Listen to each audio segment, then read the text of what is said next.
Hey folks, before we get into this episode, I just wanted to let you know that the podcast has moved from Squarespace to Simplecast. Over the past 5 years, I've hosted this podcast on Squarespace.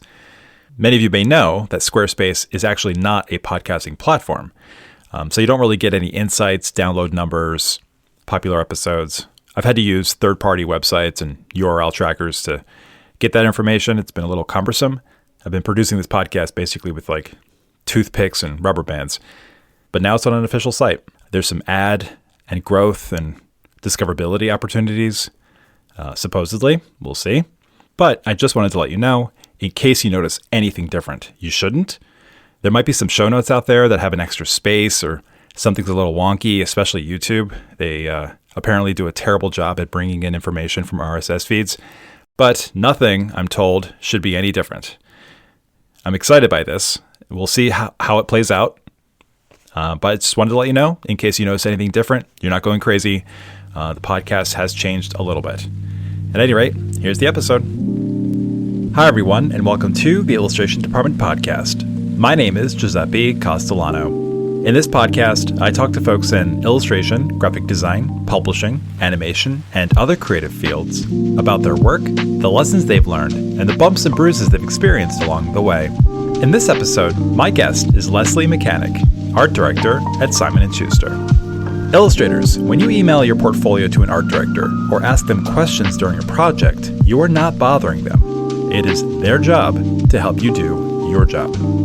Among other topics, Leslie shares what catches her eye in an illustrator's portfolio.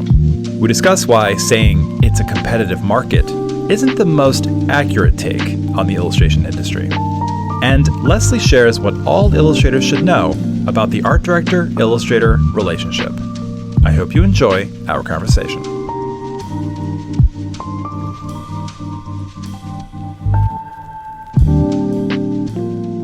Just some jibber-jabber for 45 minutes about art direction and books. What else is there? I guess not much. Yeah. Are you going to ask me anything like super surprise? It's going to really stump me? I don't think so. Okay. Yeah, I guess now I want to. It's going to be awkward. Very awkward. This whole thing might be awkward. I'm going to do my best. Oh gosh, don't worry about it. It's fine. It's funny how over the years I've gotten so many different responses or reactions, initial sort of feelings from guests about how it's going to go and all of that. And I get it. Like recording yourself for an hour can be a little intimidating. I get that. I sometimes forget it. But I get that. And I don't know why people stress so much about it. It's okay. It's weird talking about yourself. And also just like, I feel like creative people are weird. I don't know. In a good way. In a good way. In all the good ways. I was actually thinking of canceling today. What? I'm glad we didn't. Because I picked up a freaking cold on Friday. And I feel better. I sound not great, but I feel great. I'm just mainlining green and black tea and essentially cursing the universe. Sorry. Yeah, that's all I'm doing. I've had a cold for a year because I have a toddler who just started daycare last year. So it's just like, it's horrible. I know. I feel okay though. My husband's like really not okay though. But he's at work, so it's fine. Which isn't so fun. But anyways, yeah, I hear you with the cold thing. Last week I had norovirus last week. It was horrible. Oh, no. Yeah, it was so sad. I have 3 kids. We had that. Oh, God. Definitely, for sure. There was one night, it was going around, and we knew it was going around. I think either the elementary school my kids were going to told us about it, or I don't know, some parent network or something. Somehow we found out that norovirus was in the school. Oh, God. And so we were like, all right, let's just, it's okay. It didn't get us. And so the 5 of us were in our living room. This is when I was living in Bay Ridge. And it was just about bedtime. And our 2 daughters, they were probably 5 or 6 at that time. My son was 8. Anyway, one of my daughters pukes. Oh, no. Sarah and I look at each other and we're just like, oh, is this what we think this is? Maybe it isn't. Maybe it is. Clean it up, make her feel better. The other one pukes. Her twin. Oh, God. And then it just was a night of 4 out of 5 of us were vomiting. That's so sad. All It's the night. worst. Yep. Oh, I'm sorry. And there's so many of you. And it missed my wife. It missed Sarah, but I got it. So I was also puking along with the children. And in between pukes, I was helping Sarah clean up all the sheets and doing laundry. So sad. While we were all puking. So they don't put those in the parent books, I don't think, those nights. Yeah, it's just hard to make any sort of commitments now because it's like, I'll make a plan or I'll make a travel plan. And then it's like, actually, no, this can't happen because someone's sick. But it's okay. Yeah. It's worth it, I think. Yeah, maybe. We'll have drinks on Friday night if I'm not puking. Exactly. Then sure, I'll see you there. I'll see you at the Society of Illustrators event. Oh, of course. If I'm not on the toilet puking. Somewhere. Yeah. On that note, I don't know. Thanks for bringing, You're welcome. To come up. Well, I don't know. This is me being super babyish and childish and immature, but I've come to the belief that the cold doesn't actually do anything to you. It's your body's reaction that really lays you out. Like your body's like, oh, you have a little tickle in your throat? Here, let me just wipe out all of your energy. Yeah. Let me stuff you up so you can't breathe at all. It's the body. It's the body's stupid reaction that lays you out. It's not actually the cold at all. I don't think it's babyish. I think it's accurate. It's really rough. It really takes you out. I'm sorry. That's all right. Turning our attention to staying at home and not staying at home and all those good things. What's the remote situation at Simon & Schuster? Has that changed at all, or like what's going on with that? The official policy is anyone who's in the tri-state area is a hybrid worker. So there's like designated days, Tuesdays and Wednesdays, where you need to come in. Okay. So it's nice that everyone comes in on the same days, and there's some flexibility. But all the people who moved away during the pandemic are remote. So it's sort of 50-50, I think. It's a nice excuse to leave the house. You haven't received any emails like, and now you will come in 5 days a week? No, I'm really crossing my fingers that doesn't happen. I think it's such a nice balance. Yeah. As opposed to before. Any murmurs to that effect? I don't listen to murmurs. I don't know. I try to tune them out. That's healthy. I try. Yeah. The reason I'm asking is because I get a lot of questions from illustrators.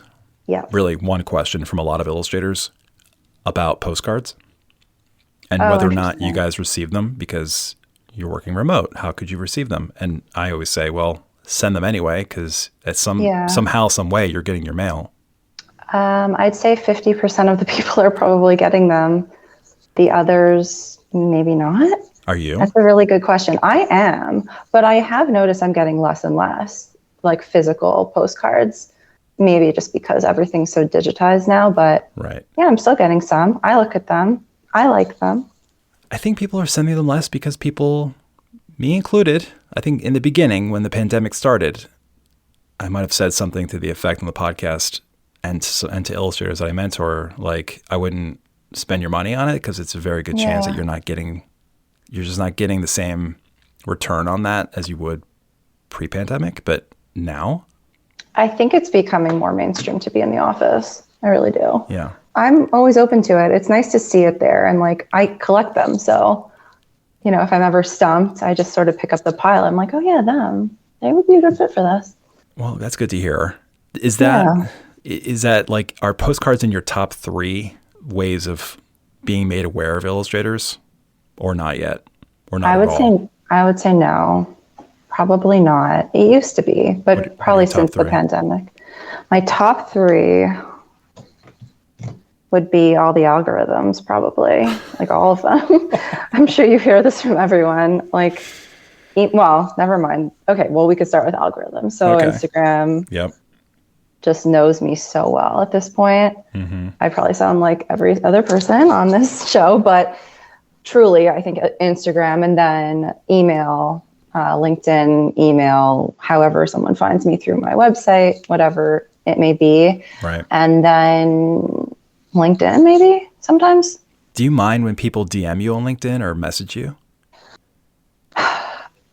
I don't mind it when it's like a very intentional message. I find sometimes I get messages sort of like en masse and they don't really know what I do and they haven't necessarily like done their homework and been like, oh, she works on these kinds of books. Sometimes I'll get messages from people who do like sci-fi adult crazy illustration. And I'm like, you don't want to work with me necessarily because you don't know that I work on books for babies.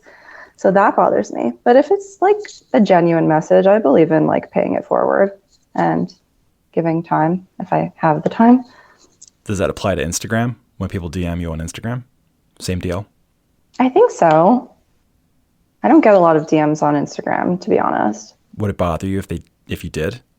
I think if it's like very genuinely crafted and they have a real interest in working with me on a book, that is something that my group publishes, I think it's fine.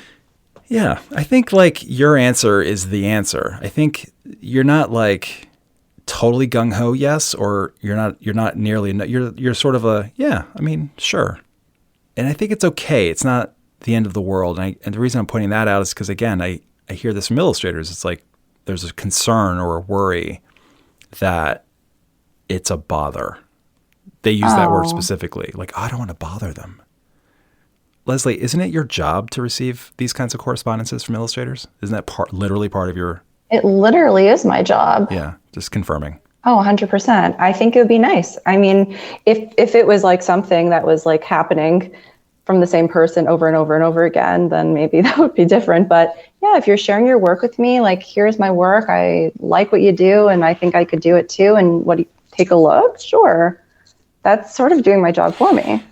Speaking of your group, so you're at Simon & Schuster. You're an art director. That's right.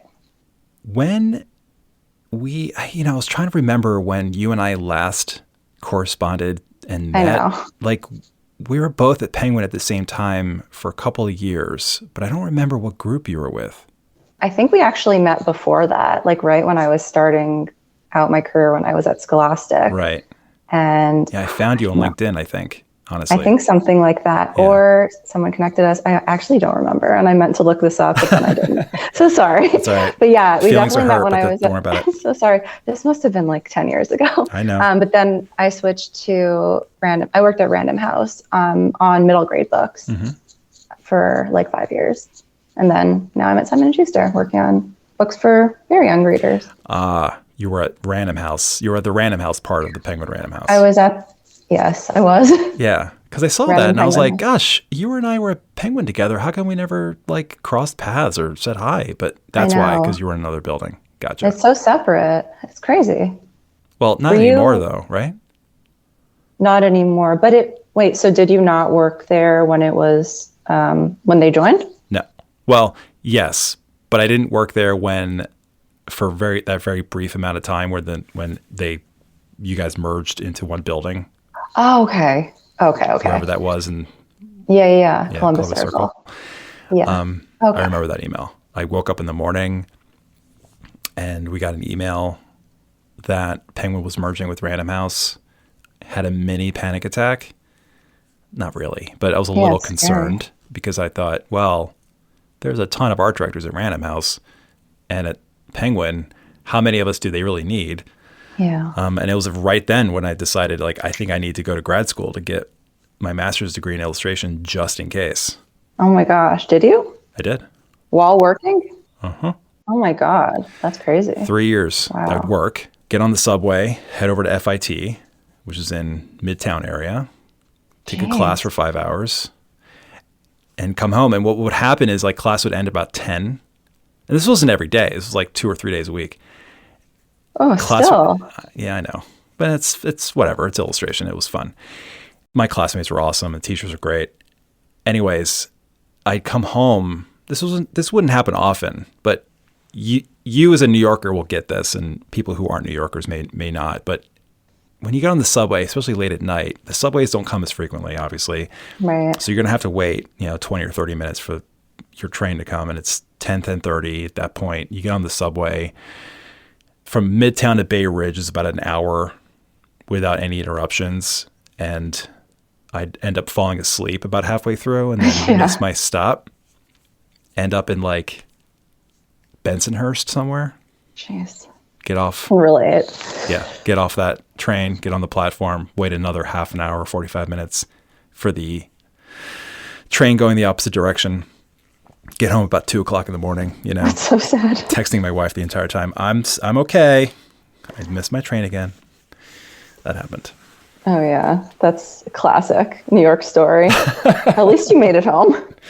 I did every time. But back to illustrators. Yeah. What is it that you're looking for in an illustrator's portfolio? And I know that you work on so many different kinds of books. Yeah, totally. All age ranges, 0 to 14 at this point? Probably, yeah. So it's hard to pinpoint like, oh, I'm looking specifically for like squirrels doing cute stuff. But what is it that an illustrator's portfolio should have that, well, not should have, but what is it that gets you interested in an illustrator's portfolio beyond like the specifics? No, that's a really good question. And I'm happy to respond. So like you said, I work on a lot of different kinds of books. Yeah. Like at my previous job, I worked on middle grade book covers. So that was a lot of, not the same, every book is different, but it was, similar-ish vibe. But this, I'm working on board books, I'm working on novelty books, I'm working on chapter book series, some picture books, ready to reads that are super commercial, and then even some tween stuff, which I think I'm working on one of your files, by the way, which we need to talk about, but from a very long time ago. Okay. All right. Set up so well. Let's go. Obviously, I'm looking for different things for a chapter book than I am for a board book, but generally, I guess something that catches my eye. Gosh, there's a lot of things. I know. I mean, first off, like characters, you know, whether it's a little sweet, fuzzy animal or a quirky, line drawn, tween person. I think you just can tell a lot by the way an artist creates a character and just like brings them to life. Design and composition and the way they set up scenes is a universal thing too. So like if you can create a strong composition with a great character in it, I think you're going to catch my eye.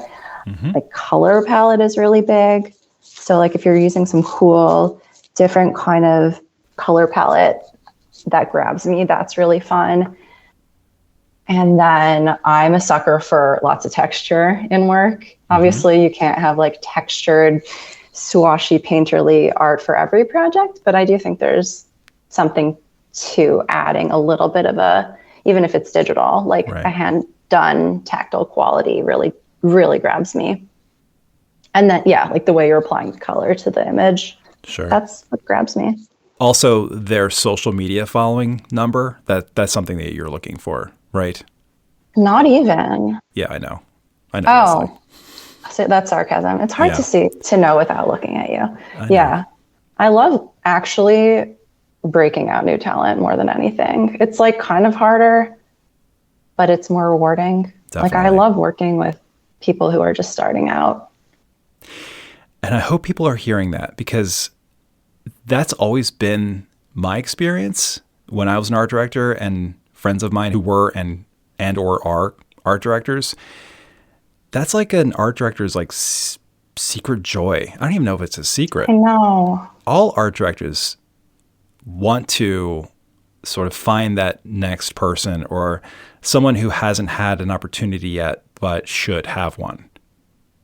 Totally. It's like a giant win for art directors. I don't know how else to explain it, but I used to love hiring illustrators, and it was their first project. Yeah. Because I want them to succeed. Exactly. Right. And they're eager. There's like there's less ego or there's no ego. Which would be so nice. And then they go off and have a great career. And then you sit back and you're like, haha, I was the person who hired that person before they became who they became. Yeah, exactly. And that's where the ego comes in, if I'm being honest. On our end, yeah. Well, for me anyway. Like when I see award winners nowadays, and I'm just like, man, I remember when I worked on that Ready to Read with that person, and now they're, some big stuff. Oh, totally. Or if you like review someone's portfolio and they're a student and you're like, you're going to be famous. And then they become famous. You're like, damn it. That happened to me once. I was doing portfolio reviews at the Maryland Institute College of Art. Go Baltimore, go Orioles. Yeah. And anyway, so I'm down there reviewing portfolios for the graduating senior class. I don't remember exactly what year this was, but one of the artists that I reviewed was Noelle Stevenson. Oh, wow. And Noelle, who I believe at the time went by Noelle, and I believe they go by N.D. Stevenson now, if I'm not mistaken. And I essentially said, you're going to have a career. You're going to have a wonderful career. I'm not even, there's zero doubt in my mind. And they did. So, yeah, that happens. Cool. Yeah, they're wildly talented. That's very cool. I have a couple of stories like that. I saw their portfolios. I was like, yeah, it's going to happen for you. There's a couple, I didn't say it literally like this, but in my mind, I'm like, this person's going to absolutely have a huge career. For sure. But you can't say that, because then that might alter the trajectory. They might just be like, oh, I guess I'm good. I don't have to work on anything. Exactly. Yeah. So you just say like, wow, this is so good. Yeah, just work on your color schemes and good luck out there. Keep going. But then they turn around and you're like, I just saw a future Caldecott winner. Yeah. This podcast is produced by the Illustration Department, a global leader in online education for illustrators.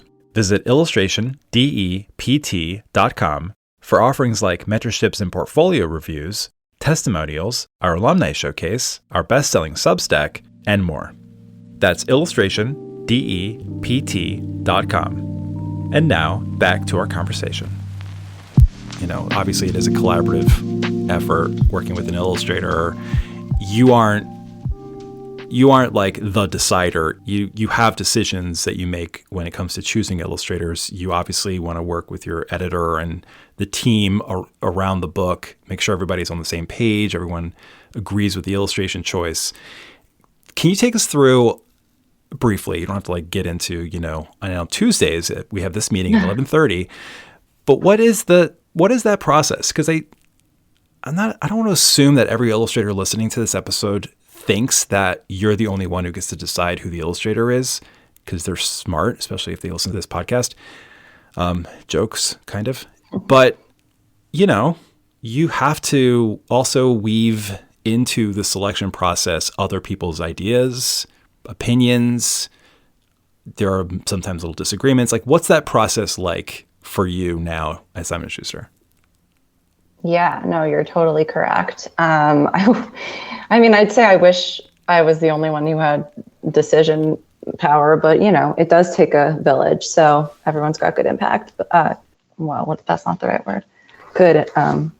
Input, that words, art school, not smart school. So basically we're both talking like we have kids, right? My brain's never going to be the same again. Won't. I'm telling you, Leslie, it won't. Oh God, I just watched this movie with Amy Adams, Night Bitch. It's like my life. It's crazy. I'm just ruined. We have to, I know, Sarah and I keep seeing it and we're like, should we watch that? You should, but it's so real. I know, but I don't know. We've been self-soothing a lot over the past couple of years with just comedy. Yeah, for sure. For it's reasons. Comedy. It is? It's called horror, but it's dark comedy, I think. Right. It's funny, but also poignant. See, that's a word. I got to say, when I woke up this morning, I didn't think I'd be talking about Amy Adams turning into a dog with an art director from Simon & Schuster, but here we are. I love Amy Adams. She's great. Yeah. Not a great Lois Lane, if I'm being honest. I might piss off some Superman fans here, but I don't think she was a good Lois Lane. Yeah, she wasn't. But she's got other skills. There we go. She does. That's fine. She's amazing in other movies. Okay, so back to collaboration and making sure that no one gets upset with your illustration choice. Okay, so we have 3 seasons every year, with books assigned to them based on the time of year.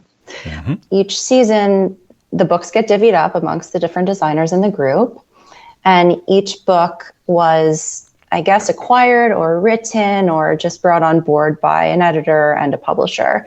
And then we team up, each designer teams up with an editor to kind of bring this book to life together. Mm-hmm. And we're partners. Yep.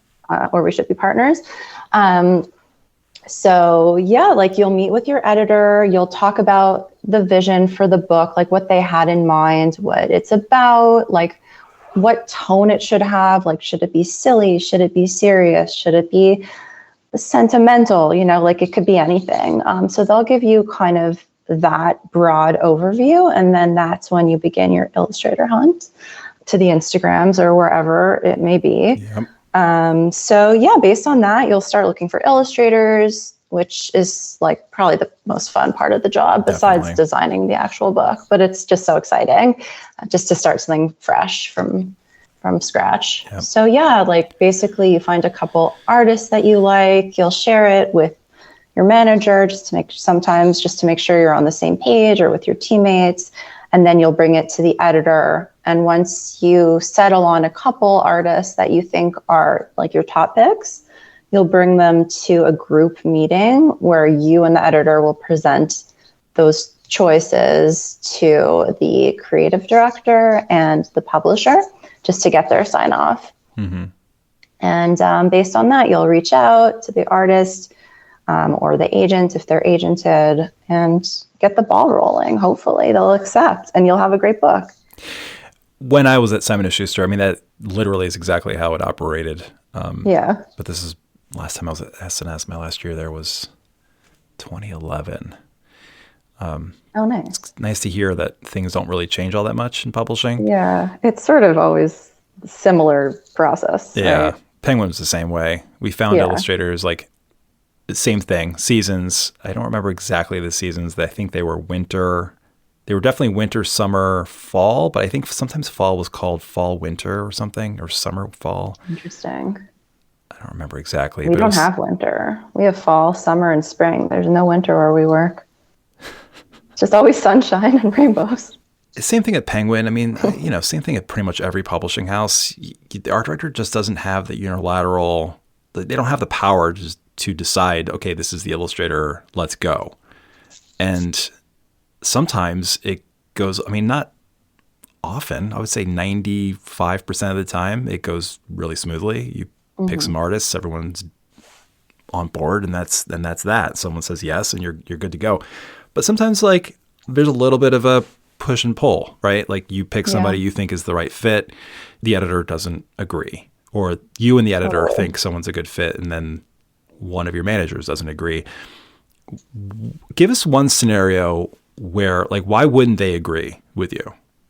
I feel like there's a lot of different reasons. And this happens probably every project. There's back and forth. It'd be rare if someone was just like, cool, let's do it.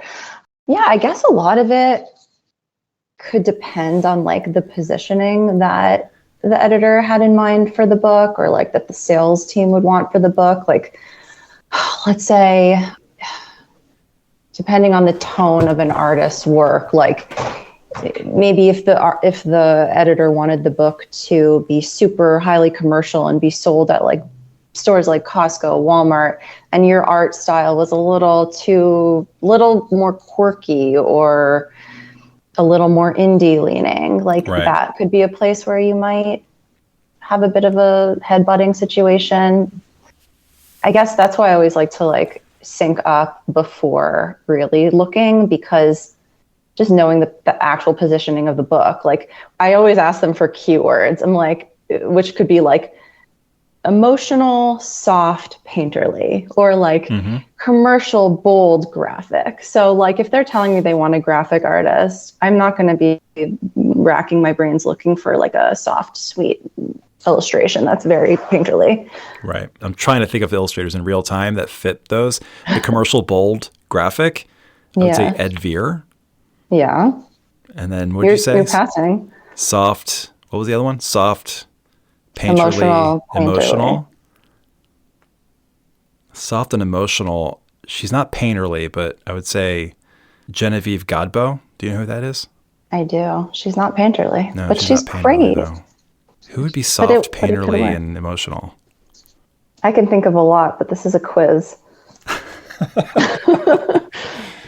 There you go. There's that one question I was going to drop on you that, made you think. I twisted things around a little. There's an artist that I work with on some projects whose name is Andre Landazaval. I don't know how to pronounce his last name, but he's repped by Bright Agency, and his work is very much like that. Yeah. It just evokes like a feeling of yeah. coziness. You've done this. Totally. Yeah. Well, I'm just trying to lay it out for the illustrators listening, because I want to make sure that it's like crystal clear what they're getting themselves into when they're putting together their portfolios and then emailing you and people like you. It isn't simply, here's what's like the point of all of this, the past like 15 minutes of chatter, is this idea of rejection.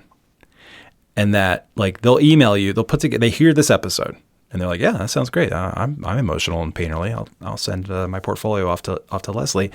And then you don't respond, because this isn't a criticism on you at all. I didn't respond to 99% of the emails I received, but you can't respond to everything you get because that's just impossible.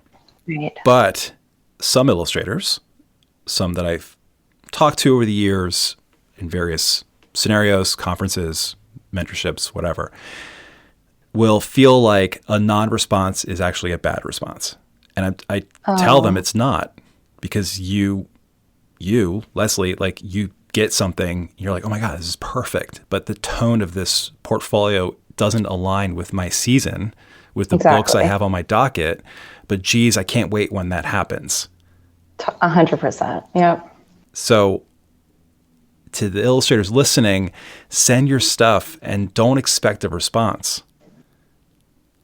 It would be nice to get one, but you shouldn't expect one. And if you don't expect one, don't automatically assume that it's a no, or that someone like Leslie is never gonna email you, because that's not real either.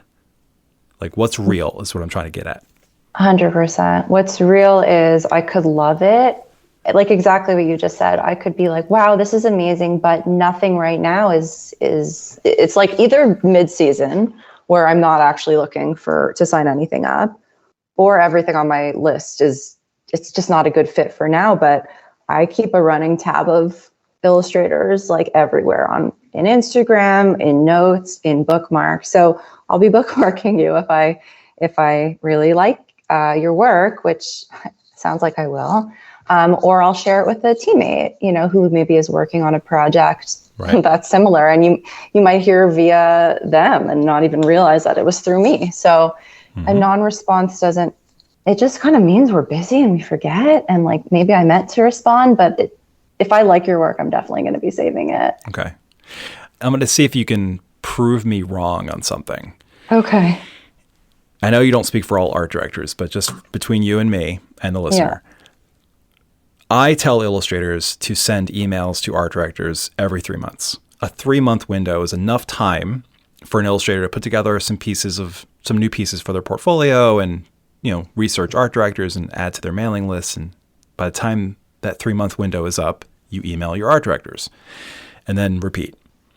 I think that's a good cycle. Some illustrators will come back and say, well, shouldn't the email be different the second time around and the third time and the fourth time around? So in other words, if they email you the first time, they'll say, hi, I'm Joe Schmo. I'm an illustrator and here's my work.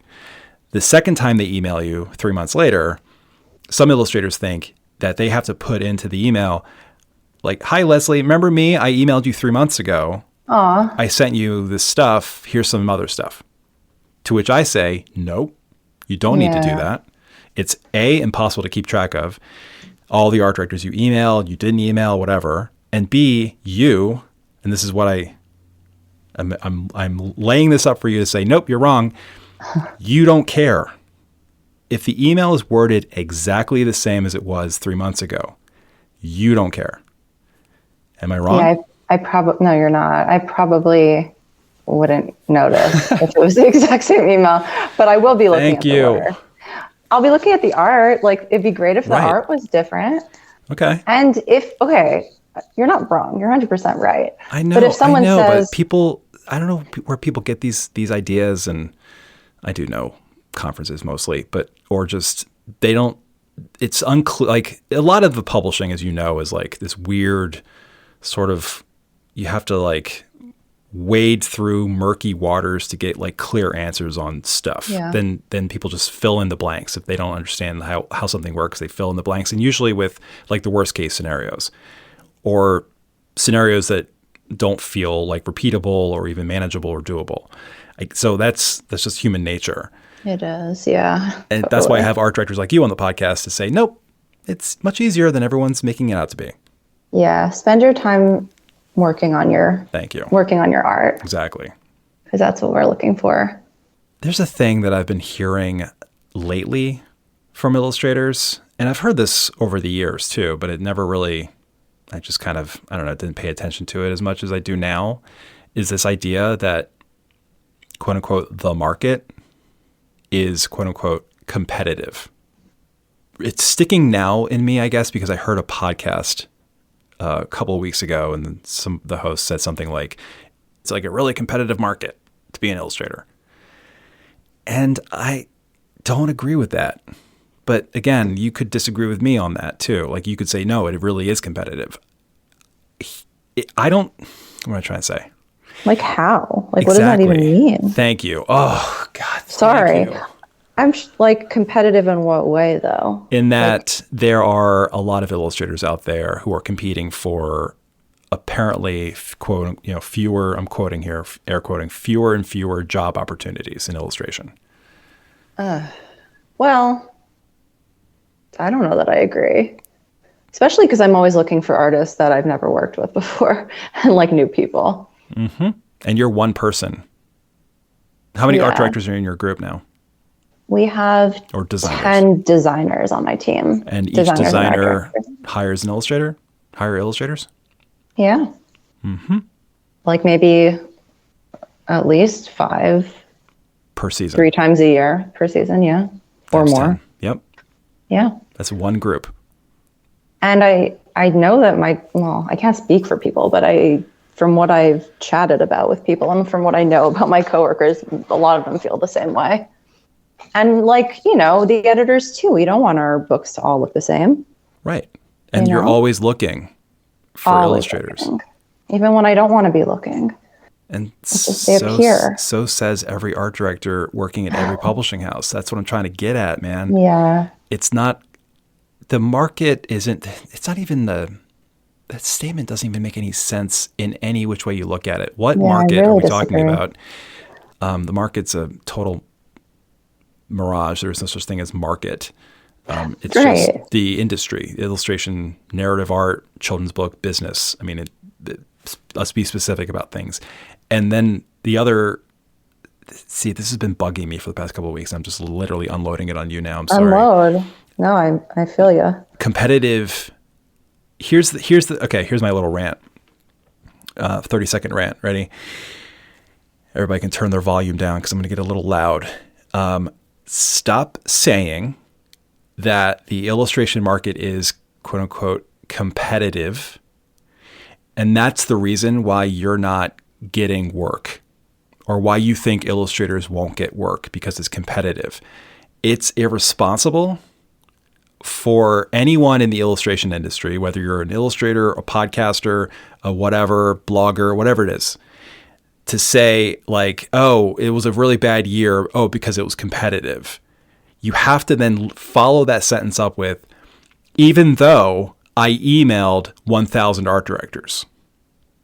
Right. Because if you haven't emailed 100 art directors, which is probably the case, then it is incredibly irresponsible to be like, oh, well, that's why, because it's so competitive. No, it's because you didn't do any fucking self-promotion.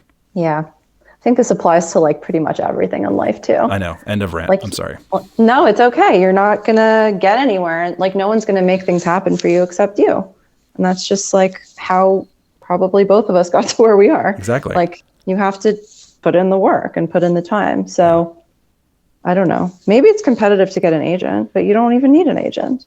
Exactly. Illustrators don't. Illustrators can bypass all of that stuff. Especially now with like the digital age and social media, it's like pretty unnecessary. Though I love an agent. It's just, I don't know. There's definitely pros and cons, I imagine. But yeah, like doing self-promotion, I feel like it's easier than ever. Not that I do it, but I don't know. Like back in the day, like it really was postcards, sorry. Yeah. I think like, I don't know, or cold calls or like making portfolios and dropping them off. Now at least there's the algorithm doing it for you.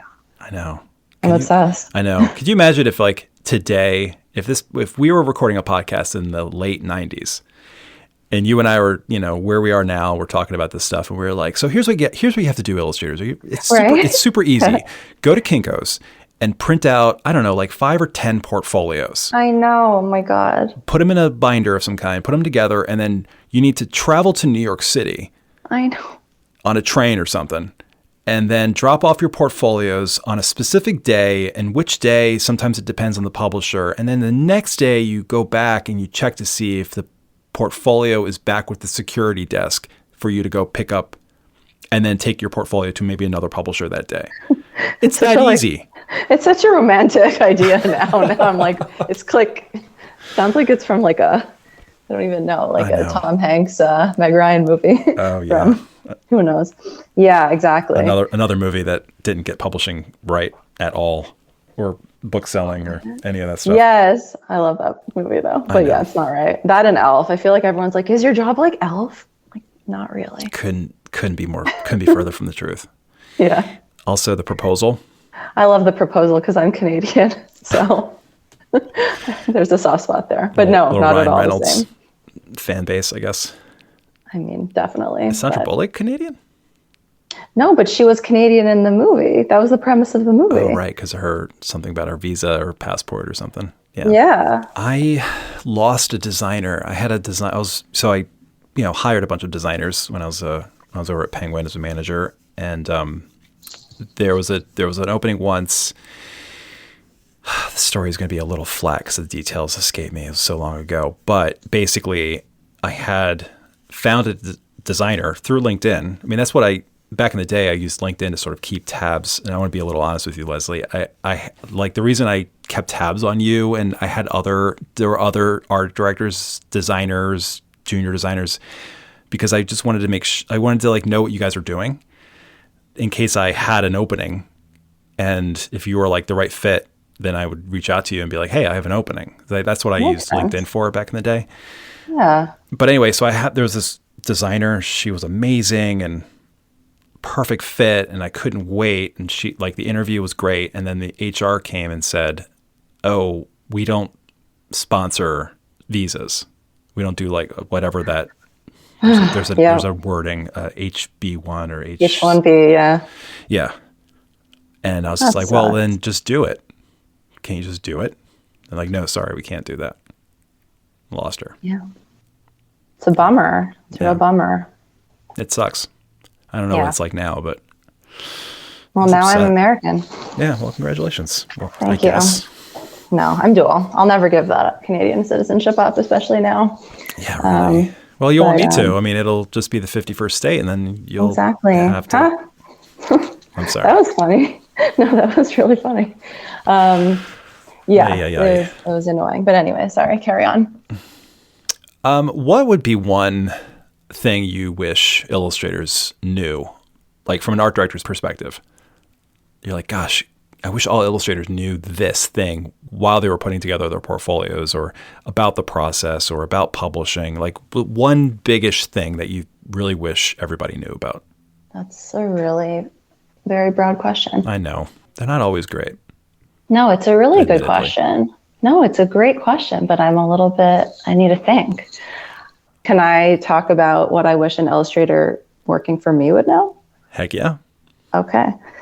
This is something that I run into sometimes, and it makes me sad because I just want everyone to know that when I'm working with you, or when you're working with me, and when I hire you, and when we're working on a project and collaborating, you need to know that I'm here for you. And that's literally my job, to be your advocate. Mm-hmm. So there's like times, I feel like sometimes illustrators are like, I don't know why I feel this way, but I worry that like maybe they don't want to ask me too many questions or email me too much or like bother me. Yep. But like, I love a good question. I hear that a lot. Yep. Really? Oh, yeah. Like ask, the more questions, the better. Cause then like the process will just be smoother. The same thing with running late. That's a big one for me. Like there are a lot of times where an artist just hasn't delivered the art and hasn't said anything either. That sometimes bothers me because I would be totally cool if you told me you're running late, because we're creatives here. I run late always. So I think like just communicating is like the biggest key, and communication's hard in general, but yeah, just like having an open dialogue, letting me know like what's up. If you need anything, if you have a question about just like this one thing, you can always just reach out. You can even like call me. Yeah. Sometimes if you ask first. I'm just joking. But yeah, just like being in touch. You know, I'm like totally an advocate for you. Mm-hmm.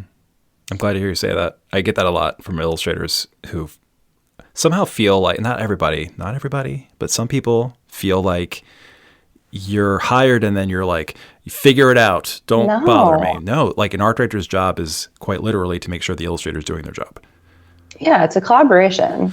Yeah. I mean, these are simple premises and simple sort of definitions of the art director illustrator relationship, but it's always nice to hear it reinforced by somebody like you who's been doing it a long time. That's sort of just why I wanted to put it out there. I try to always write it in my emails, but then I don't know. Maybe this will have more of a reach. Maybe. Don't be shy. Even if you're shy, I'm shy, but it's fine. On that note, it's not even there's no transition here at all. But we do have a lot of illustrators listening. What would be one last word of advice or piece of wisdom or little piece of insight from an art director to them? I would say, if this is what you love and this is your passion, then chase it. Keep making work, and like make work that you want to make. Make work that you love, work that inspires you. Like it would be a waste of everyone's time if you were to be making work that you think people want to see, because it's going to show. Like I feel like the joy and the passion and the spark just comes through, and you could kind of just tell when you look at art that was made from a place of like joy and passion versus just like, oh, a publisher wants to see a picture of a dog. You know what I mean? Yep. I think just like be true to yourself and just like follow what feels right in your gut. And I think that'll lead you to the right place.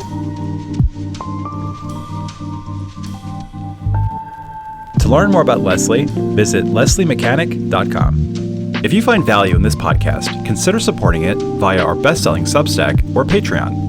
While each offer different benefits, both provide access to dozens of exclusive episodes we call Extra Credit. You can find links to both on our website or show notes. Thank you so much for listening. Until next time.